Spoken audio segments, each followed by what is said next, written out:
Hello everyone, welcome back to 신나게 놀자. 여기는 사이언스, 테크놀로지, 이코노미, 스트래티지 이런 것들과 신나게 노는 곳입니다. 이번에는 인플레이션을 가지고 놀아보려고 합니다. 2년 전, 즉 팬데믹 전에는 글로벌 디플레이션 걱정으로 날밤을 지샜지 않습니까? 그런데 원래 여름 지나면서 인플레이션 걱정으로 날밤을 지새고 있습니다.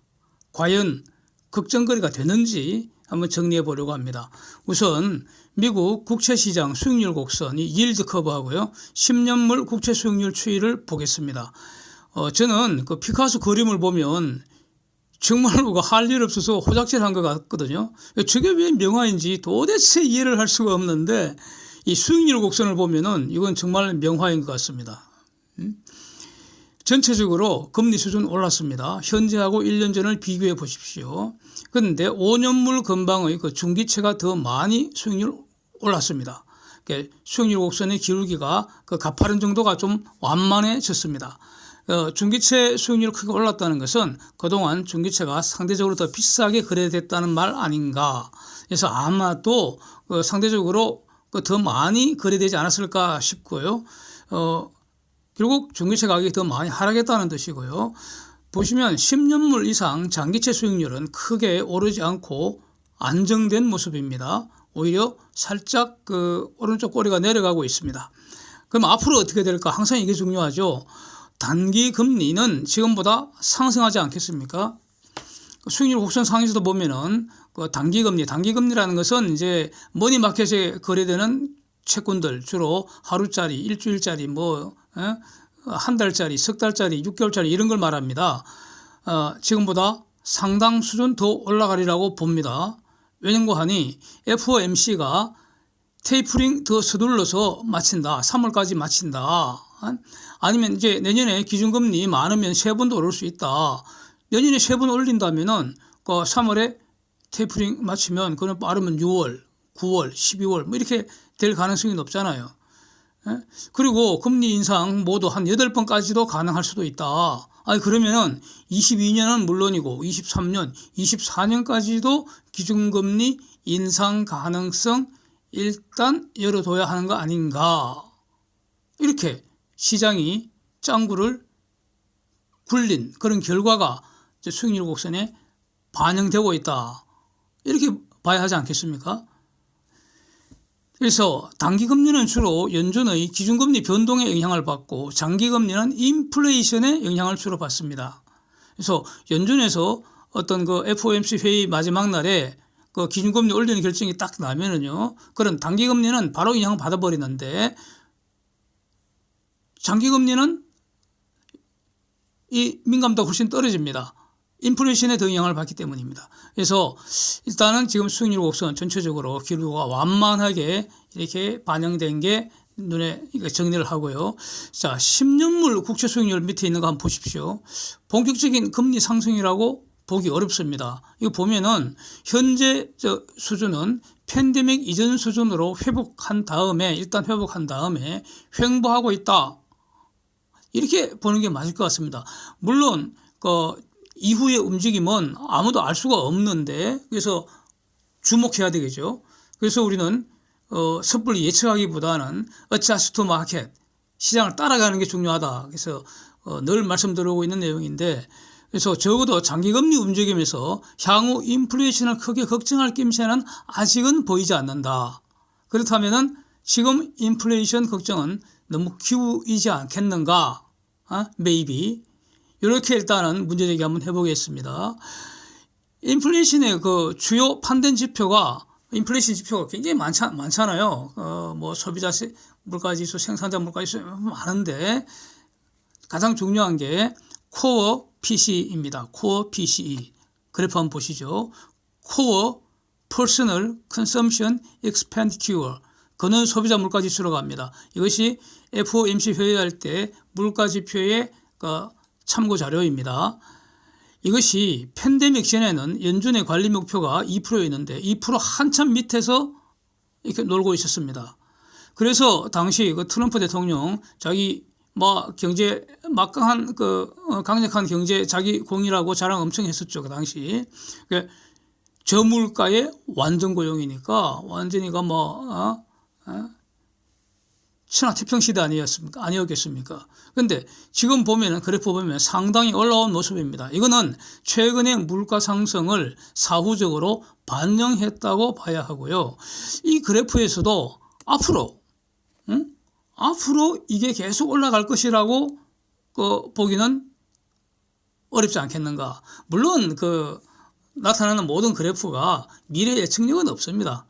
그래프 보고 미래 예측할 수는 없죠. 어쨌든 지금 이 코어 PC 이 그래프 상에서도 물가 수준이 어느 정도 안정되는 모습을 봐야 하지 않겠는가, 이렇게 일단 또 한번 정리하겠습니다. 그 다음에 또 볼 데이터가 미시건 대학에서 뭐 인플레이션 기대 심리, 또 5년 후 인플레이션 예상치, 이런 거를 이제 항상 발표를 해옵니다. 우리는 이제 그 추세를 보는 것이죠.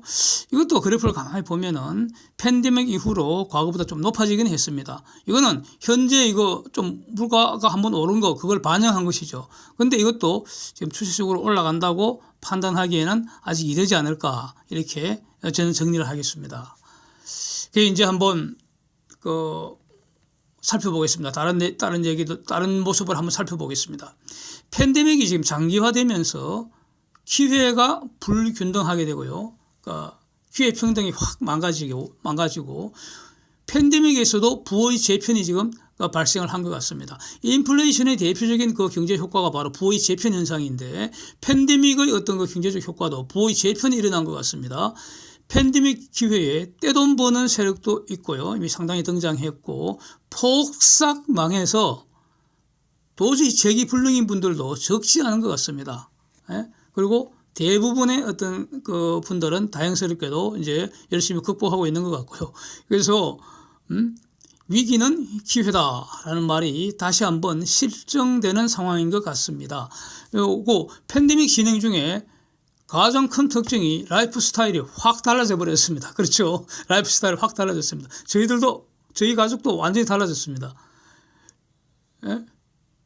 쇼핑도 거의 비대면으로 하고요. 택배만 현저히 증가하고, 그래서 외식은 뭐 거의 사라져 버렸고요. 필요하면 배달 음식 먹고 많이 달라졌습니다. 그래서 이 기회를 포착한 관련 산업은 크게 성장을 한 것이고, 그러니까 보통 일반 대중들 소비 수준은 그 이전과 팬데믹 이전과 크게 달라진 것 같지는 않습니다. 왜냐하면 소비는 해야지 생존이 가능하니까. 그래서 그 과정에서 제대로 적응을 못한 어떤 공급자들, 가령 뭐 식당이나 이런 동네에 있는 식당이나 이런 자영업 하시는 분들은 직격탄을 맞아갖고요. 이 직격탄이 크게 세 가지 종류가 있는 것 같습니다. 코로나 직격탄. 첫 번째, 코로나에 걸리거나 백신 부작용으로 일시적 또는 영구적인 건강 손상을 입은 분들이 있고요. 두 번째로는 영업 손실 폭탄 맞아버리고요. 세 번째로는 이제 물가 상승 폭탄까지 맞고 있다는 거죠. 와, 참 끔찍한 것 같습니다. 이게 사례가 될지 모르겠는데, 최근 주말에 저희 가족이 같이 한번 진짜 오랜만에 고향 스타필드에 갔습니다. 왜 집에서 그렇게 먼 곳까지 갔느냐 하면은 그가 뭐 애완견 데리고 쇼핑하기 좋다, 뭐 그런 소문이 있대요. 그래서 여기까지 갔습니다. 뭐 몇 개 살 게 있어서. 근데 정말 사람이 얼마나 많은지 팬데믹 전보다 더 많은 것 같습니다. 달라진 것은 전부 마스크 쓰고 체온 측정 다 비치되어 있고, 뭐 손소독기 각 비치되는 거, 그거 달라진 것 같고, 나머지는 사람이 얼마나 많은지 도대체 걸어 다니기 불편할 정도로 다 마치고, 쇼핑 마치고 이제 식당에 갔는데 꽉 차갖고요. 기다려야 되고, 뭐 따닥따닥 붙어갖고 식사들을 하시는데 거리두기는 사라진 것 같아요. 그래서 이 식당은 동네 식당하고 방역 기준이 다른가 보다, 이런 생각이 들더라고요. 저희들도 한참 기다렸다가 겨우 이제 자리 잡아서 앉았는데 이 식당에는 애완견 안 된대요. 그래서 식사도 못하고 그냥 나왔습니다. 이제 다시 한번 정리해 보겠습니다. 오른 부분 또는 올라갈 부분, 이렇게 구체적으로 한번 살펴보겠습니다. 그러니까 앞으로 가격이 오를 부분 가장 대표적인 게 제가 보기에는 에너지 가격 아닐까 싶습니다. 상당 수준 올라야 할 것 같습니다. 왜냐하면 글로벌 정책 변화 때문에 값싼 석탄, 값싼 석유 대신에 비싼 가스를 사용해야 하기 때문입니다. 만약에 여기서 수소 사용을 늘린다면 수소값은 상당 수준 폭등할 수밖에 없다고 보는데 웬고하니 가스 비용이 석탄이나 석유보다 분명히 비싼데 이 가스 비용에다가 추가해서 수소를 생산할 비용, 그 다음에 수소를 보관하고 운송하는 비용이 차곡차곡 쌓이기 때문입니다. 수소는 결국 가스로 만들 수밖에 없다. 이 말씀을 굉장히 여러 번 말씀을 드렸습니다. 그래서 수소 사용은 많이 늘어날 수 없다고 보는 근거 중에 하나라는 겁니다. 에너지라는 것은 필수입니다. 모든 사람이 사용해야 됩니다. 그래서 에너지 가격이 높으면 누군가는 에너지에 접근할 수 없다는 뜻이기 때문에 그러한 그 사회는 지속 성장 불가능합니다. 풍력이나 태양광 이런 재생에너지라는 것도 단가가 비쌉니다. 결국 장기적으로 원자력 에너지 보급이 확 늘어나기 전까지는 에너지 가격은 상당히 높은 수준 유지할 가능성이 높다고 봅니다. 특히 한국에서는요, 전기세 이 시한폭탄 째깍째깍 이미 돌아가기 시작을 한 것 같습니다. 자, 해운 운임도 지금 폭등한 사실을 다 알고 계실 겁니다. 그 다음에 요즘 새로 만드는 어떤 그 배값은 물론이고 중고선 값도 지금 폭등하는 상황인데 이런 것들 전부 다 글로벌 정책 변경, 즉 탈탄소 정책 때문에 일어나는 거기 때문에 배값 부분은 이제 지속될 가능성이 저는 높다고 보고요. 다만 그 운임 부분은 해상 운임 부분은 이거 지금 그 공급장애 부분이 해소되면서 하향 안정화될 가능성이 높지 않을까 저는 그렇게 보고 있습니다. 주택가격 폭등했고요. 그래서 주거비용도 지금 상당히 오른 상태인데 이거 이미 폭등했기 때문에 더 오른다고 보기는 힘들지 않을까. 앞으로 계속 오를지 그건 상당히 의문이지 않을까. 오히려 하향 안정화될 가능성을 주목해야 되지 않을까 싶고요. 지금 그 땅에서는 기름차 안 쓰고 이제 갖다 버리고 이제 전기차 사용하는 이런 그 추세인데 근데 그냥 그 원가 구조로만 본다면은 분명히 기름차보다는 전기차 값이 더 내려가야 되는데 현실은 이 전기차 이후로 값을 지금 올리고 있는 차값이 내려가지 않는 이런 현실입니다. 그래서 이거는 메이커들이 지금 독과점 구조이기 때문에 가격을 올리는 거 아닌가. 그 전기차 가격 속에는 기름차와 관련된 부분을 이제 쓰레기 처리해야 되는데 그 쓰레기 처리 비용까지 전기차에 덤태기 씌우는 거 아닌가 이런 어떤 느낌이 들어서 좀 씁쓸합니다. 그런데 글로벌 전체를 보면은 분명히 이 전기차 부분도 경쟁 구도이기 때문에 과연 이 전기차 높은 가격이 지속 가능할지는 의문입니다. 대표적으로 지금 가격이 폭등했던 것이 석탄, 철광석, 철강 이런 것들인데 이거는 거의 폭등세 보였다가 단기간에 폭등세 보였다가 지금은 그 폭등한 부분 다 반납하고요. 지금 그 팬데믹 이전 그 근방에서 돌아갔습니다. 옛날 저가 수준으로 돌아간 상태입니다. 그리고 앞으로도 이 석탄이나 철광석 이런 것들이 계속 폭등할 가능성은 저는 매우 낮다고 봅니다. 그러니까 석탄은 지금 수요가 줄어들기 때문에 가격이 오를 수가 없고요. 철광석이라는 것도 땅에 엄청 다 묻혀 있습니다. 캐내면 됩니다. 캐내면 됩니다. 그리고 또 이제 석탄, 철광석 이런 가격이 올랐던 것은 중공에서 호주하고 지금 싸움질 하느라고 이렇게 일시적으로 그랬던 것이고요. 그 다음에 철강 같은 것도 원래 그 팬데믹 이전에 공급 능력 초과였잖아요. 공급 초과였지 않습니까? 그래서, 앞으로 이것이 다시 지속적으로 계속 가격이 오른다는 것은 좀 생각하기 힘들지 않을까 싶고요. 다른 주요 원자재도 최근 어떤 그 고점에서 모두 우하향에서 안정하는 모습으로 봐야 되지 않을까 싶고요. 다만 농산물 가격이 지금 상당히 오른 상태에 유지하고 있습니다. 그래서 물가 상승만 가지고 인플레이션을 바로 판단할 수는 없고요. 물가 상승이 지속돼야 한다. 지속적 물가 상승이 인플레이션이라고 이제 정의를 하기 때문에 팬데믹 이후 그 일상 회복 과정에서 라이프 스타일 변했다는 것은 이 수요 구조 변한 것이니까 과거의 수급 상황에서 벗어났는데 여기에 그 공급이 바로 따라가지를 못해서 그래서 부분적 공급장애 발생했고요. 그래서 이제 일시적 가격 폭등이다. 이게 일반적인 지금까지의 이제 그 설명이었고, 그래서 이제 FOMC의 제롬 파월 의장도 여러 번 이런 의사를 밝혔는데 문제는 그 일시적이 상당한 기간 지금 지속되고 있다. 이런 상황인 것 같습니다. 그럼에도 불구하고 이게 계속되기는 힘들지 않을까. 새로운 균형점을 찾아서 하향 안정화하지 않을까. 일단 이렇게 한번 저는 기대를 하고 있습니다.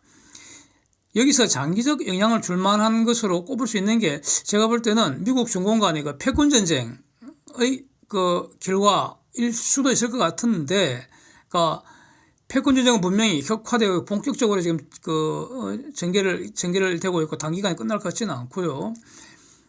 미국은 우선적으로 중공 경제를 박살내는 게 그 전략적 목표인 것 같습니다. 미국 입장에서는 중공을 자기들이 키웠는데 저 키우고 나니까 못 쓰겠다, 저거 더 이상 같이 못 가겠다, 이렇게 판단한 것 같습니다. 그래서 글로벌 공급망에서 중공을 아웃시켜 버리고, 그래서 중공에서 만들어서 수입해 오던 것을 다른 곳에서 만들어서 가져오겠다는 겁니다. 그게 바로 공급망 재편 아닙니까? 글로벌 공급망 재편에서는 이렇게 한마디로 말할 수 있습니다. 중공 경제 박살내는 과정이라고요.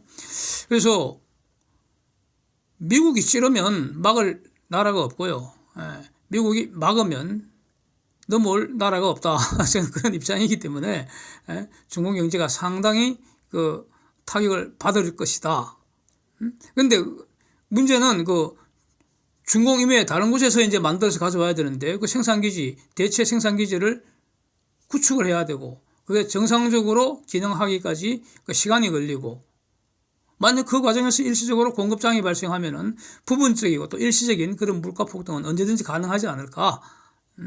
가령 한국에서 요소수 사태가 막 그런 사례가 될 수도 있을 것 같고요. 뭐 그렇습니다. 그런데 여기에서 절대로 간과해서는 안 될 것은 미국이 그 중공 경제 박살 내는 것은 중공은 박살 나더라도 중공 이외에 미국을 중심으로 한 동맹국들, 그러니까 자유시장 경제에서 자유민주주의, 자유시장 경제 이런 걸 하고 있는 건 미국 동맹국들의 경제는 계속 번성하겠다는 걸 전제를 하고 있습니다. 그래서 미국 중심으로 한 그런 경제가 번성하기 위해서 중공 경제 박살 내는 것이지 글로벌 물가 폭등시키려고 박살내는 게 아닙니다.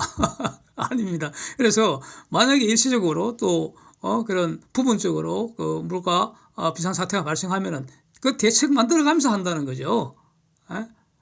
그래서 이 글로벌 공급망 재편 과정에서 물가 상승이, 인플레이션이 그러니까 위협적인 수준으로 전개될 가능성은 지극히 낮다. 저는 그렇게 정리를 하겠습니다. 그래서 이제 요약을 해보면, 물가가 지금 일정 부분 오른 것은 맞는데 이거는 결국 그 팬데믹 전후로 공급 능력의 본질적 차이가 있는 것은 아닐 것이고, 수요 구조 변했는데 여기에 공급이 적응해 나가는 과정에서 시간이 필요하고, 그래서 일시적 그 수요 쏠림 또 일시적 공급 장애 이런 게 그 해소되어 가면서 대부분 새로운 균형점으로 하향 안정화되지 않을까. 다만 그 에너지 전환 시대이기 때문에 지금은 그 탈탄소 이 정책을 반영하기 위해서는 상대적으로 값싼 에너지를 상대적으로 비싼 에너지로 사용하는 것으로 경제 구조가 바뀌기 때문에 이 과정에서 에너지 가격을 중심으로 또 신기술이나 신제품 위주로 비교적 높은 가격이 형성될 가능성 있지 않을까. 이런 것들도 장기적으로 보면은 그 하향 안정화될 수밖에 없고, 그렇습니다. 그 다음에 또 지금 미국 그 FOMC 중심으로 지금 긴축으로 돌아섰지 않습니까? 이것도 결국 물가를 목표로 하고 있는 것이거든요. 그래서 물가를 안정화시키겠다는데, 안정화 된다고 봐야 되지 않을까? 뭐 이렇습니다. 그러니까 일단 그 미국 정책은 어느 정도 신뢰를 둬야죠. 네. 패드에 맞서면 안 됩니다. 그래서 일반적으로 물가 수준의 상승이 지속된다고는 보기 어렵다. 그래서 인플레이션 걱정은 너무 과도하게 할 필요 없지 않을까. 이렇게 일단은 정리를 하고요. 시장의 추이를 앞으로 계속 주목하도록 하겠습니다. 감사합니다.